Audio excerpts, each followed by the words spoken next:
koreen hojii raawwachiistuu dhaaba keenyaa waltajjii garaagaraa uumuudhaan haala ammaa biyya keenya keessatti dhalate kanarraa ka'uudhaan kana keessatti haalli hooggansa keenyaa maal ta'uu qaba, akkamitti dubbii kana hoogganuutu nurra jiraata dhimmoota jedhan irratti marii baay'ee yeroo dheeraa fudhate keessa keenyatti gaggeessaa turree jirra.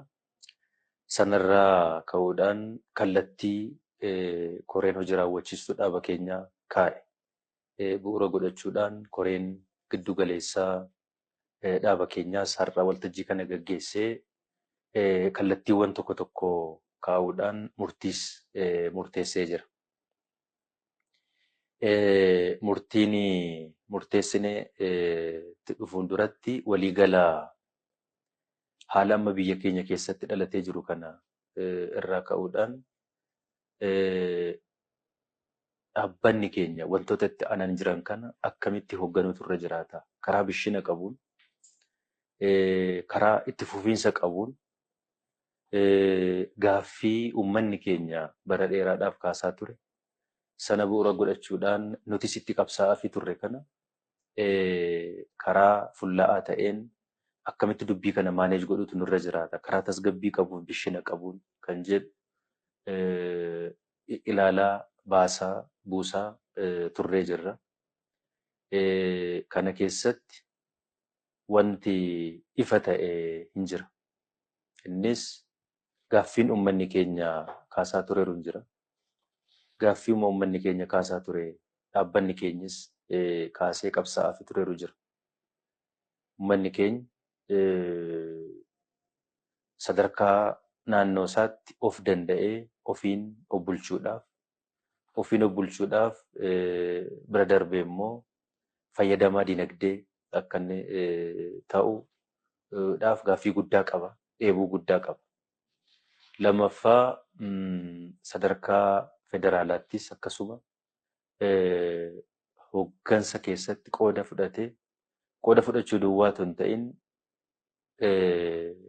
gahee hooggansummaa fudhatee hoogganuu akka qabu gaaffii hin qaba. Gaaffiin kun gaaffii uummata keenyaa qofa otoo hin ta'in gaaffii dhaaba keenyaatis.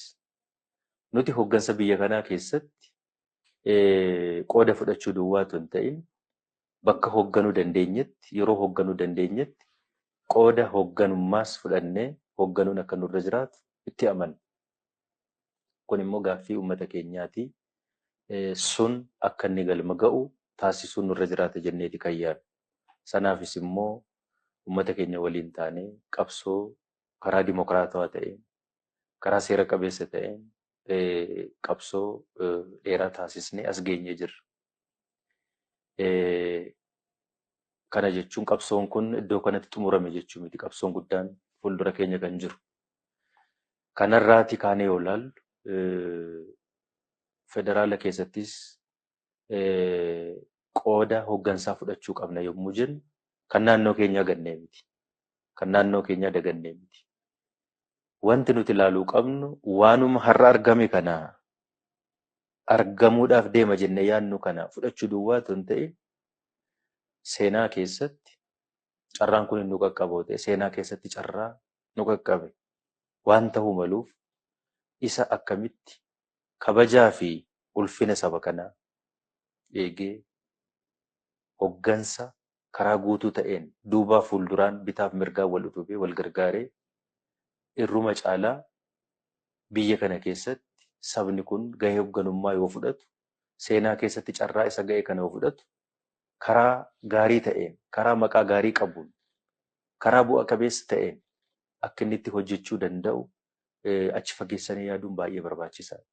Malee carraadhuma yerootti nama qaqqabde ishee utaalanii fudhachuu fi dhiisuu duwwaan gahaadha jenneen yaadna. Kanammoo karaa tarsiimaa ta'een itti yaaduun irra deddeebi'an itti yaaduun baay'ee murteessaadha. Yoo kana ta'uu baate carraan nu ga'uu duwwaa otoo hin ta'in carraan yoo nu ga'e maal hojjennaan gaaffii itti aanee dhufudha. Kufuun dhufuun mala. Dadhabuun dhufuun mala. Yoo kun dhufe kufaatiinsaaf dadhabbiin isaa saba kanarratti dhiibbaan inni fidu hunda keenya irratti rakkoon inni fidu rakkoo salphaa miti waan ta'eef dubbii kana karaa tasgabbii qabuun laallee hojjechuutu nurra jiraata jenneeti. Kanaaf gaaffiin uummata keenyaa hoggansa federaalaa keessatti qabaachuutu waan nuu malu qabaachuu qabna yommuu jedhu gaaffii moraaliiti. Iddoo simboolik ta'e irratti bahee mul'achuu hin barbaada. Ta'uutu qaba jennee amanna kana nuti. Kun ta'uutu irra jiraata jennee amanna. Gaaffii moraaliiti waan ta'eef. Boruu namni naannoo kanarraa dhaaba kanarraa hoggansa federaalaa ta'u uummata Oromoodhaaf faayidaa dinagdee qobaatti dhuunfaasaatti fidee fi kennaafi jennee miti kan abdan. Namni tokko nu keessaa ba'ee hoggansa federaalaa keessatti biyyattii hogganuu isaa jennu maal ta'a taanaan sabaaf sablammii hunda ija tokkoon qixa tokkoon wal qixxummaadhaan haqa qabeessummaadhaan hoggana jennee amanna. Kanas ta'uu qaba jennee amanna. Kun akka inni ta'uufis kan nuti qabsoof. Akka nama Oromoo bakka bu'ee achi taa'utti immoo maqaa saba kanaas kabajaaf ulfina saba kanaas eegee walqixxummaan biyya kana keessatti akka dhufu haqummaan akka biyya kana keessatti dhufu taasisuutu irra jiraata jennee amanna. Kun ta'uutu irra jiraata.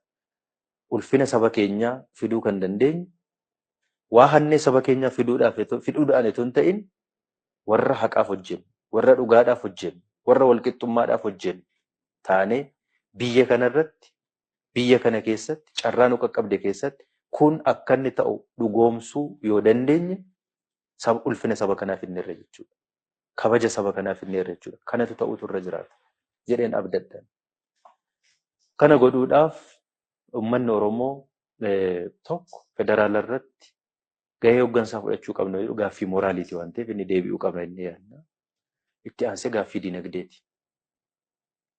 Gaaffiin dinagdee sabni keenya gaafatus deebi'uutu irra jiraata. Inni kun hundi eessatti deebi'a? Akkamitti deebi'a? Eessatti maal yoo hojjennetu dubbiin kun galma gahuu danda'a kan jedhu tasgabbiidhaan koreen hojii raawwachiistuu keenya ilaalee jira. Tasgabbiidhaan yeroo kamiyyuu caalaa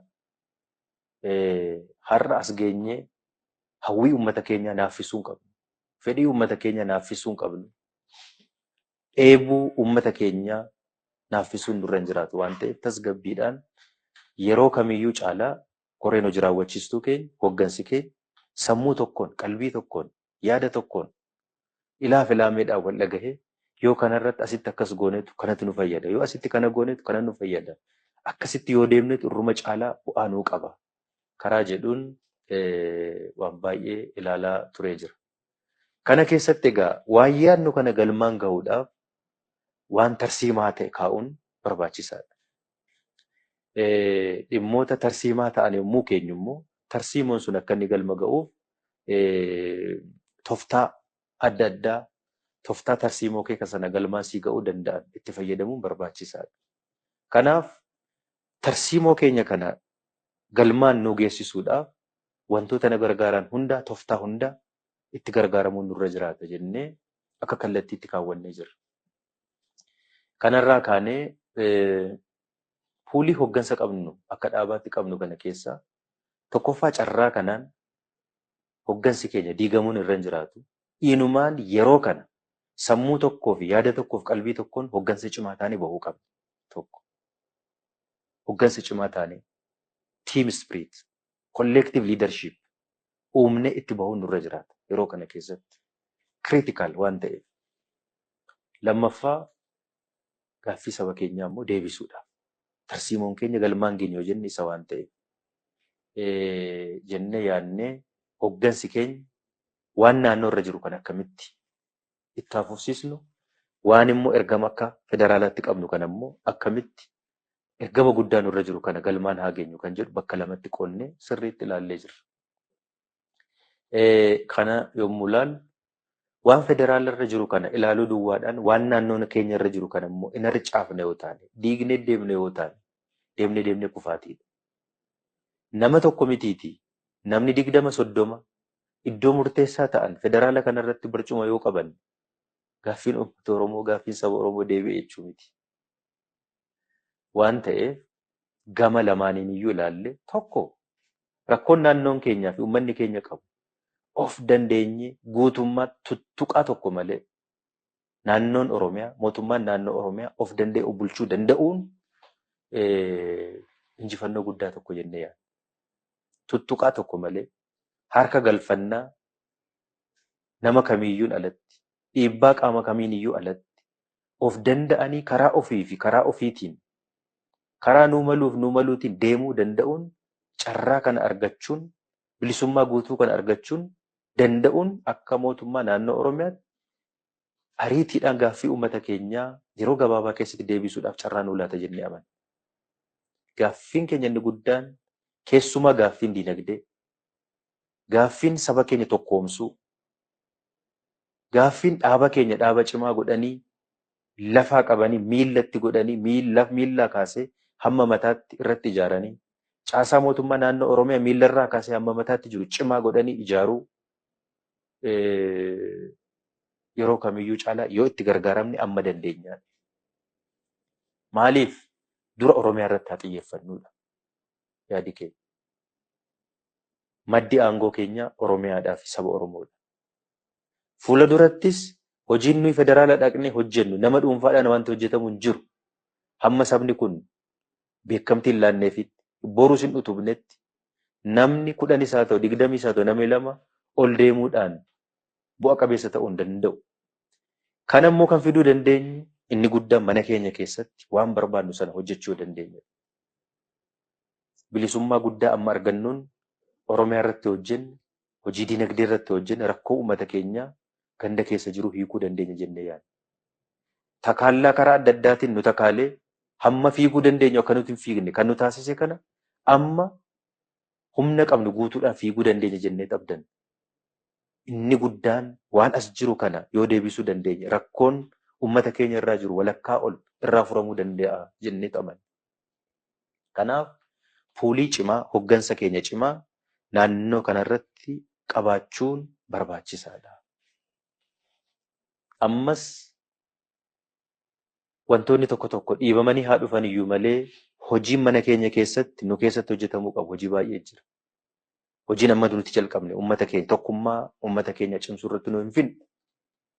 Warraaqsa dinagdeedhaan jijjiiruudhaaf uummata keenya nuti jalqabne lafan buusne ammas hojii manaa rarra'ee jirudha. Caasaan mootummaa naannoo Oromiyaa ta'e caasaa cimaa hoggansa cimaa of keessaa qabu. Uummata isaaf quuqamee halkanii guyyaa hojjetee jiruuf jireenya uummata kanaa jijjiiru uumuudhaaf ammallee hojii manaa baay'eetu jira. Dhaabni kun dhaaba kana cimsuudhaaf tarkaanfii baay'ee fudhannee qabsoo baay'eedhaan as geenyee jirra. Garuu ammallee dhaaba cimaa ta'e kan ba'e miti. Miillaa qabanii ganaa irratti hojjetamuu barbaada. Karaa adda ta'een cimsuu barbaada. Kana akkasumatti balbala banaa keenye cal jennee rarraanee hundi keenya wal gurree gar tokko yoo deemne wal qabanneetu kufna boru. Yoo asitti jabaanne, yoo asitti cimne, yoo asitti tokkoomne, yoo asitti sammuu tokkoo fi yaada tokkoo fi qalbii tokko qabaanne hojjenne inni nuyi gaarattis qabannee hojjennu sun karaa fuulla'aa ta'een karaa fagoo deema. Yeroo gabaabaa keessatti hankaakuu hin danda'u. Yeroo gabaabaa keessatti cabuu hin danda'u. Kan kana cabsuu barbaadu baay'een jiraachuun mala ta'a. Kan karaatti hankaaksuudhaaf hojjetu baay'een jiraachuun mala ta'a. Garuu uummataan yoo utubame, mootummaa cimaadhaan, saba cimaadhaan, dhaaba cimaadhaan yoo utubame eessayyuu deemuu hin danda'u. Waan ta'eef waan Oromiyaa irratti hojjennu ammas nuuf murteessaadha jennee abdanna. Boruufis yoo ta'e. Waan ta'eef hoggansa cimaa Oromiyaa irratti qabaachuun baay'ee nu barbaachisaadha. Kanaaf immoo akkuma tapha kubbaa miilaa wannoo keessa galanii eenyu eessaan yoo taphate irruma caalaa bu'aa fida. Eenyu immoo eessaan yoo taphate irruma caalaa bu'aa san argamsiisa. Ija kanaan haa ilaalludha. Ija kanaan laallee fuulii qabnu keessaati abaloo akkasitti qopheeffanne, abaloo akkasitti qopheeffanne, abaloo akkasitti qopheeffanne. Garuu immoo walii yaannee tiimii tokkoon yoo hojjenne isa iddoo tokko jiru gataa, isa iddoo tokko jiru dagataa, isa iddoo tokkotti xiyyeeffachuu duwwaa osoo hin ta'in bakka lamaan irratti iyyuu xiyyeeffannee yoo hojjenne wal qabannee karaa fagoo deemuu dandeenya. Waan uummanni keenya nurraa yaadus galmaan ga'uu dandeenya jennee ija kanaan qalbiidhaan mari'annee tarsiimoo kaawwannee hoggansa cimaa naannoo irratti qabaachuu qabnu, ammas itti fufsiisuu qabnu keenyee jirra. Kana cimsuu irratti hojjetamu waan amma jalqabame kana cimee akkanitti hojjechuu danda'u. Gara federaalaa immoo carraan kun waan amma jalqabneef qabsoon amma nu jalqabne kun nu qaqqabee yoo dhaqne immoo isa immoo karaa nu saalfachiisuu hin dandeenye, nu qaanessuu hin dandeenye successful akkamitti goona kan jedhu ilaallee kanarratti tooftaa tarsiimoo keenya galmaan gahuudhaaf sirreeffama tokko tokko taasisnee jirra. Sirreeffamni nuti taasisne kun fakkeenyaaf nuti ammas amantaa guutuu qabna. Federaala irratti Oromiyaan dhaabni keenya gahee hoggansaa fudhatee hogganuu qaba kan jedhu qabsaafis dhufnee jirra. Har'as qabsaa'aa jirra, borus hin qabsoof. Kun gaaffii keessan galu karaa dimokiraatawaa ta'e yoo kana goon immoo eenyu eessatti hojjetetu immoo irruma caalaa bu'aa fida kan jedhu ilaallee boru ulaagaa kakka'u tokko tokkodhaaf kanan guuttanne kanan nu hafa jennee wanti nu qaqqabu akka tasaa kan taane ammumarraa karaa guutuu ta'een qophaa'u waa hundaaf nurra jiraata jennee dhimma kana gadi teenyee yeroo dheeraas fudhanne irratti hojjetaa turre walii galuudhaan amantaa guutuudhaan sirreeffama tokko tokko taasisnee jirra. Innis fakkeenyaaf eenyuun keenya eenyurra fooyyee godhannee miti. Eenyuun keenya eenyu gadi taanee miti. Akka tapha kubbaa miilaa sana.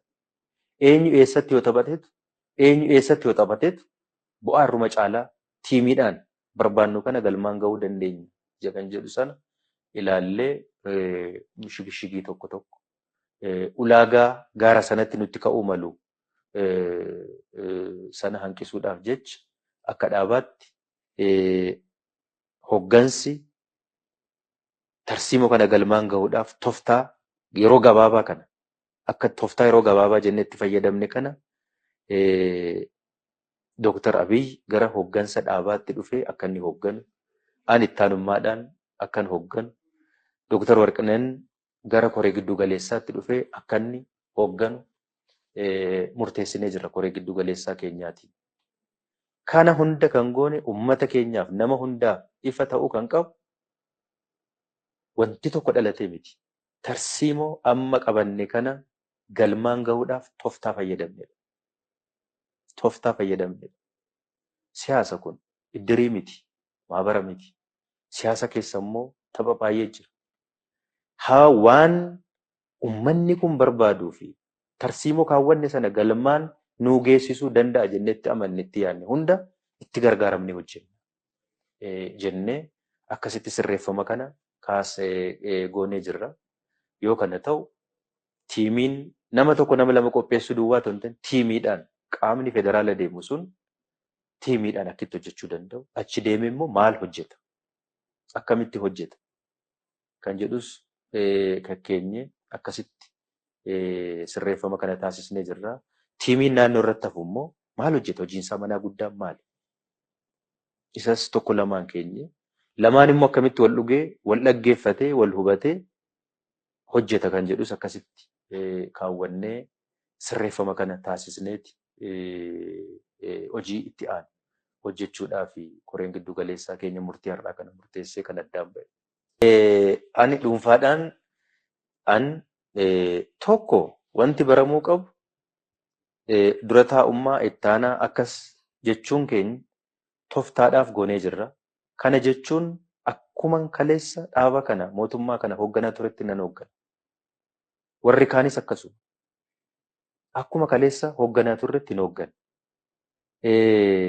Hamma akka yaada keenyaatti anis tiimiin amma ijaaraa jiru kun naannoo irratti hojiin dhaaba kana keessatti hojjetaa jiru kun hojii manaa baay'een an of harkaa qabadhee jiru kun akkasumatti cal jennee rarraasnee addaan kutuun deemee dhiibbaa baay'ee nurratti fida waan ta'eef waan amma addanatti qabanne kana jabaannee cimsinee anis pirezidaantummaadhaan itti fufee waan addana jiru waan naannoo Oromiyaa fi akka mootummaatti hojii dhaabaa naannoo kanarra jiru kana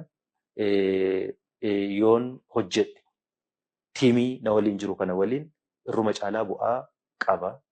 Tiimiin inni kaan immoo gara federaalaa dhaqee hojjete irruma caalaa hojii achi jiru sana maqaa saba keenyaas eegsisee kabachiisee hojjechuu danda'a jennee ija kanaan ilaalleetu dubbii kana kan hojjennu. Yoo kana goon yoo akka taayitaadhaaf ta'e yoo barcumaaf ta'e barcumarra barcumni hin caala carraa keessatti seenaa keessatti yoo si qaqqabu fudhachuudhaaf hawwii guddaatu jira. Hundi keenya birayyuu namni hundu na'u. Garuu barcuma hawwuu duwwaadhaan waan yaadne akka sabaatti sabni kun gatii guddaa kan itti kaffalee kana galmaan geenye jechuu miti. Irruma caalaa eessa yoo teenye hojjennetu waan sabni kun gatii itti kaffalee kana galmaan gahuu dandeenya. Anis akka dhuunfaa kootti waan nama jalqabe kana itti xaaree asiin ga'e kana saba kanaaf bu'aa buusoo hin jedhe waan Oromiyaa irratti jalqabne kana yoo galmaan gahuu dandeenya. Humna guutuudhaan dhiibbaan garaagaraa nurraa dhaabbate tuttuqaan garaagaraa nurraa dhaabbate waan qalbii keenya gamaaf gamana nu facaasee tasgabbii nu dhowwuudhaan yeroo keenya nurratti nyaatu kun nurraa dhaabbate yoo hojjenne kan amma fiignu harka 2, 3, 4 fiiguu dandeenya jedheen amanaan. Onnee guutuudhaan halkanii guyyaa oliif gadi fiignee jijjiirama ariitiidhaan yeroo gabaabaa keessatti dhufuu danda'u Oromiyaa irratti fiduu dandeenya jedheen amanaan. Uummanni keenya siyaasa biyya kanaa keessatti itti fufiinsaan karaa fulla'aa ta'een kan inni karaa fagoo deemuu danda'u miilli isaa addana jiru kun hundeensaa addana jiru kun tokko ta'ee tokkoomee karaa bishina qabuun yoo ijaarame duwwaadha jedheen amana. Malee nama 10-20 akka mawwaacoo baastee erguudhaan qabsoon Oromoo fiixa baay'ee jedheen amana. Dura bu'uurri isaa cimuutu irra jiraata. Dura hundee cimaa qabaachuu qaba. Dura dhaabbata cimaa miilla lamaan lafa dhaabbatee gar tokkotti yaadu. Gar tokkotti yaadee waliin wal utubaa deemu qabaachuu qaba jedhee yaada. Qabsoon amma booda ta'u qabsoo cimaadha. Qabsoo laafaa miti. Cal jennee yeroo gabaabduudhaaf itti gaafatamummaa fudhannee deebi'uudhaaf yoo ta'e abbaan barbaanne keenya bakka barbaanne deemuu dandeenya. Garuu dubbii akka carraa nu harka gale kana fulla'aa taasisuudhaaf itti yaadnee karaa tarsiimaa ta'een hojjechuun keessumaayyuu immoo hojii keenya manaa rarra'anii banaa taa'anii jiran kana guutuu taasisuun baay'ee barbaachisaadha. Yoo kana guutuu taasisne eenyuun keenyayyuu burraaqnee iddoo kamitti hojjechuu akka dandeenyu nan abdadha. Sadarkaa kamittiyyuu burraaqnee deemnee nuti gaafannee tontan inni kaan nu gaafate hojjechuu akka dandeenyu nan abdadha. Ammallee hojii manaa baay'eetu nu keessa jira. Dhaaba cimaa godhutu nurra jiraata dhaaba kana. Baay'ee sirreessuu qabna. Yoo kana hin goone mataa gara tokko haddachuudha. Mootummaa naannoo Oromiyaa mootummaa cimaa ofitti amanee ofitti abdatee saba isaaf hojjetu. Halkanii guyyaa hojjetee jijjiirama fidu godhuun nurra jiraata. Gaaffii mooraalii saba kanaa deebi'uu mataa isaatiin gahaa miti. Ani Oromoo keessatti gaaffiin diinagdee deebi'uu danda'u turre jiraata. Gaaffii diinagdee eessa gadi nu roobuu hin danda'u. Dura Oromiyaa fi Oromiyaa keessatti qabeenya qabnu, humna namaa, qabeenya uumamaa qabnu. Kana walitti qindeessinee Oromiyaa keessatti jijjiirama fiduu danda'utu nurra jiraata jedhee tan amana. Sanaaf immoo karaa amma yaadne kanaatiin yoo hojjenne isatu karaa fagoo fuudhee nu deema jennee waan abdannuuf ija kanaan laallee amantaa tokko waan namni dagachuu hin qabne. Waan namni dagachuu hin qabne. Abbaan barbaade har'a tuttuqaa adda addaatiin ati kana godhi, ati kana jedhi jedhee har'a kanaan hojjenna yoo taane uummata kana qaanessineerra nuti. Uummata kana saalfachiisneerra nuti. Dhiiga dhangala'e kanaaf gatii akka inni dhabu taasisnee jirra. Kanaan hin hojjennu waadaa uummata keenyaaf kaleessa galle galmaan geessisuudhaaf hojjenna. Har'as borus waadaa uummata keenyaaf galle uummata keenya qabanne waadaa keenya hin cabsinu. Hirbuu keenya yoomiyyuu kana hin cabsinu. Yoo eessattis bakka hojjennutti galmaan geessisuudhaaf hojjenna yoo ta'an immoo eenyuun hin dhaggeeffannu, eenyuun hin ilaallu, uummata keenya dhaggeeffannu, uummata keenya, saba keenya wajjin hin taane hojjenna. Kun yoomiyyuu irraa sharafamuu hin qabu. Har'a asii hin geenye namni duuba deebi'u hin jiru. Iddoo kanaa hin geenye namni duuba deebi'u hin jiru. Inni guddaan garuu qalbiidhaan karaa waan tarsiimaa ta'e irratti yaadanii hojjechuun baay'ee barbaachisaa waan ta'eef ija kanaatiin nuti hooggansi dhuunfaadhaan hojjetu hin jiru amma booddee collective leadership tiimaaf ta'uudhaan hojjennaan akkasittis waliigallee waliin hojjetaa jirra. Waliigallee akkasittis hojjetaa jirra waan ta'eef carraa kanaan immoo inuma caalaa tokkummaa keenya cimsanne hooggansa sammuu tokkoon, yaada tokkoon, qalbii tokkoon yaadee hojjetu taasisnee hojjechuu qabna jennee hojjetaa jirra waan ta'eef hooggansa inni kennaa jiru keessattis dhugaa dubbachuudhaaf hojii raawwachiistuun keenya na amanee fudhatee hojjetaa jira. Kaabineen mootummaa naannoo Oromiyaas akkasumatti fudhatee hojjetaa jira. Kana jabeeffachuutu nurra jiraata. Kana cimsuutu nurra jiraata. Hooggansa keenya baasaa deemuun nurra jiraata. Namni tokko nama tokko. Iddoo tokkotti cabuun dhufuun mala ta'a. Iddoo tokkotti dadhabuu dhufuun hin mala ta'a. Nuti har'a hooggansa cimaadha oomishuu kan qabu Oromiyaan. Hooggansa cimaa boruuf ta'u oomishuu danda'uutu nurra jiraata. Hooggansa uumaan dhufne waan taaneef. Kun immoo qalbiidhaan ta'anii hojjechuu barbaada. Hawwii duwwaa mataa isaatiin fedhii keenya galmaan geessisuu hin danda'u. Waan hawwine duwwaadhaaf taanee argamuu nu gaafata. Iddoo kamittiyyuu warra taanee argamnu, warra taanee argamnutu warra caalmaatti filatamu taanee argamuun barbaachisaadha. Sun eessaa nu dhufuu hin danda'u yoo nuti addanatti har'an hojjetiin. Har'a addanatti qe'ee Oromiyaa keessatti yoo nuti hin hojjetiin eessaa dhufuu hin danda'u. Carraan guddaan nu harka ga'ee jira. Carraa guddaadha nuuf kufaatii miti. Beeknee kanatti gargaaramuudha caalmaatti. Hamma har'aatti uummata keenyaaf bu'aa guddaa fiinneerra jennee yaadna. Tooftaa adda addaa qabsoo keenya tooftaa adda addaatti uumnee hojjennee har'a Oromiyaa bira dabarree gaaffii waggaa 100 fi meeqaa olii sabi keenyatti tuffatame akka warra kaan bushuu danda'uu mitiiti of bushuu hin dandeenyetti godhatamee fudhatamaa ture kana Oromiyaa bira dabarree sabaaf sablammiin biyya kanaa agalatoomu Oromoon nu bushuu danda'a sadarkaa jedhu irra ga'eera. Kun akkasumatti hin dhufne qabsoodhaan dhufe hojiidhaan dhufe. Seenaa geeddareera har'a. Seenaa waggaa 150 ol xurii nurra ture sana har'a ofirraa dhiqnee jira. Sadarkaa kanatti uummanni Itoophiyaa dhufuu danda'uun Oromoon nu bushuu danda'a jedhee hin danda'amu inni boru kan ilaalamudha. Sadarkuma kanatti dhufuun akkasitti kan dhufe miti. Sadarkaa kanaan waliin taanee qabsaa'onni Oromoo hundi iddoo kanaan geenyeerra. Itti aanee kan jiru immoo baay'ee jira. Taanee immoo dhugumaan waan ta'uudhaaf hawwinu kan taanee mirkaneessanii argamuun immoo hojii manaa guddaa hunda keenyarra jiru.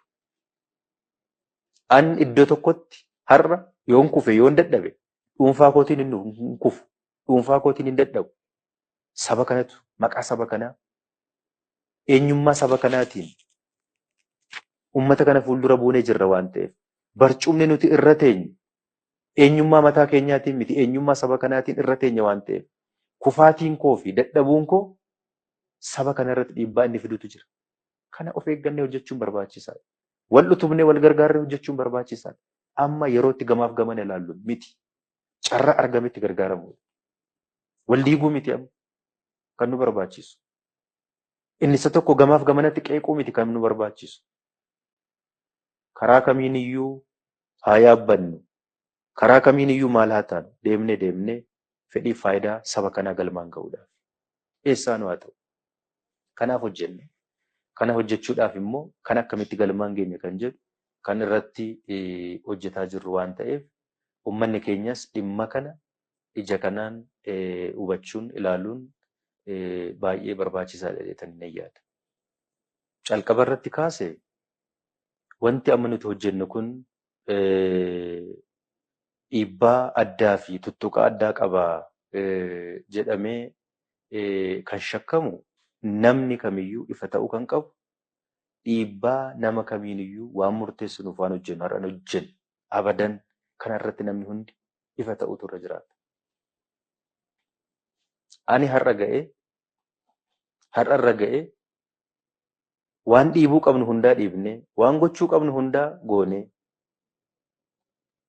har'arra geenye dhiibbaa nama kamiiniyyuu waan murteessinu murteessina taanaan saba kana tuffachuudha. Qabsoo saba kanaa gatii dhabsiisuudha. Abadan hin goonu. Kana gochuuf miti kan hojjetaa jirru miti. Wanti baramuu qabu garuu dubbii ija siyaasaatiin ilaaluun baay'ee gaariidha. Nuti maali kan barbaannu isa dura ilaaluudha. Dura qe'ee keenya walaboomsuudha moo kan nuti barbaannu? Dura of walaboomsuudha, of bilisoomsuudha moo kan nuti barbaannu? Waa biraadha. Isa sirriitti ilaaluun gaariidha. Inni immoo isa kamtuu yoo nu walaboometu irruma caalaa fayyadamnaan isa ilaaluu qaba.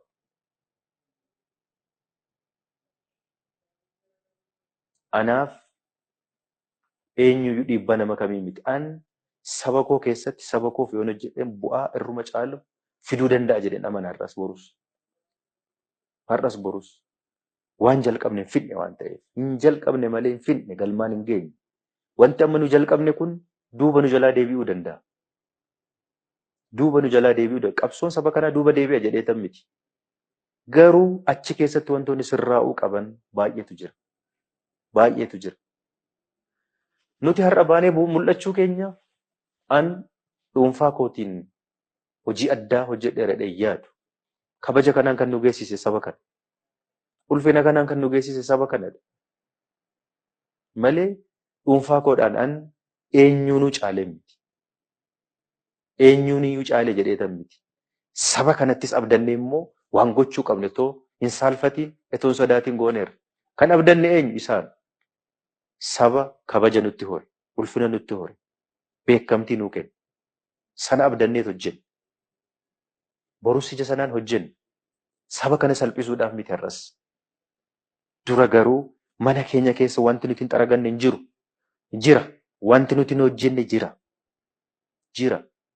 Hin fixanne isa. Isa dagachuun nurra hin jiraatu. Har'as shirri nurra hin jiru jennee fudhanna hoo taane. Dabni nurra hin jiru jennee fudhanna hoo taane. Dogongorreerra. Dogongorree jira. Inuma caalaa humna keenya cimsachuun ammallee hin nu hafa. Tokkummaa keenya cimsachuun hin nu hafa. Dhaaba cimaa uummanni kun itti abdatee uummata kanaaf hojjetu. Ganaa hojjechuu qabna dhaaba kana. Akka haaraatti dhaaba kana. Dhaabbata dimokiraatawaa uummata Oromoo akka haaraatti dhaaba cimaa godhuun nurra jiraata yoo jennu eenyu hojjechuu hin danda'u kana? Eenyu hojjechuu hin danda'u? Akkan jalqabetti anis hojjechuun qabedha yaada. Humna na waliin hojjetu waliin. Hoggansa na waliin hojjetu waliin. Hojjechuun qabedha yaada. Naannoon kun naannoo duwwaa miti guddaadha biyya guddaadha. Riisoorsii guddaa jira biyya kana naannoo kana keessa. Qabeenya guddaa hin hojjenne irratti. Biyya kana jijjiiruudhaaf maal jenne dura Oromiyaa jijjiiruu qabnaa jenne duraan. Sana hojjechuu qabnaa. Sanaaf immoo humna keenya diigamuu hin qabu. Bittinnaa'uu hin qabu humni keenya. Waan ta'eef waan addana jiru kana hojjechuu qabna jenneetu. An uummanni koo sanaa hawwuun kabaja ulfina kan ofiinatti uffisedha. Kabaja kanaaf ulfina kana. Borus an kabaja kasaa kana etuu irraa hin tuqiin hin sharafiin kabaja uummata kana eegsisuudhaaf jedhee kaleessas lubbuu koo kennee hojjedheera. Dafqeetti hojjedheen jira borus isaaf an hojjedha. Yeroon isaaf hojjedhu irruma caalaa saba kanaaf eessattan bu'aa buusa. Karaa jedhuun anis ilaalee dhaabni koos ilaallee hojjedha. Waan ta'eef carraan wantoota tokko tokko fidee nu harka hagalchuyyuu malee waan duuba keenyaa fi keessa keenya jiru immoo wanti nuti sirreeffachuuf hojjechuu qabnu baay'eetu jira. Kana jechuun hireen lammaan boruu iddoo yaadamutti dhufuu qabu hin dhume jechuu miti. Waan asii qabnu kana waan qe'ee keenyaa keessa sana yoo fixanne etuun jaallanne karaansa gabaabaa dheedhee tayyaadha. Sadarkaa kamitti hogganne sadarkaa kamittuu hojjennee jijjiirama biyya kana keessatti fiduudhaaf Oromiyaa keessatti mitiiti. Ilaalaa GDP biyya kanaa keessatti qonna biyya kanaa kan murteessu Oromiyaadha. GDP biyya kanaa keessatti qoodni naannoo kanaa harka walakkaatii oli. Yoo dhuguma biyya kana jijjiiruudhaaf ta'e asitti kan hojjetamuu qabu. Haa ta'uuti garuu inumaa biyya jijjiiruu miti jireenya hiyyeessa keenya jireenya Oromoo hiyyeessa Oromoo hin jijjiirre nuti har'a. Hin jijjiirre. Lafa qaljii irratoo taa'u daabboo irratoo taa'u beela'ee dheeboteeti achuma jiraataa jira ammayyuu. Dura isa geeddaruu qaba. Yoo isa qabaatte yoo isa geeddaruu taate hin dhumu yeroon numa jira fuuldurattis. Boru iddoo kamittiyyuu lammaa dhufa moo gammachuu dhufaa? Homaa miti garuu karicha isaa qabu.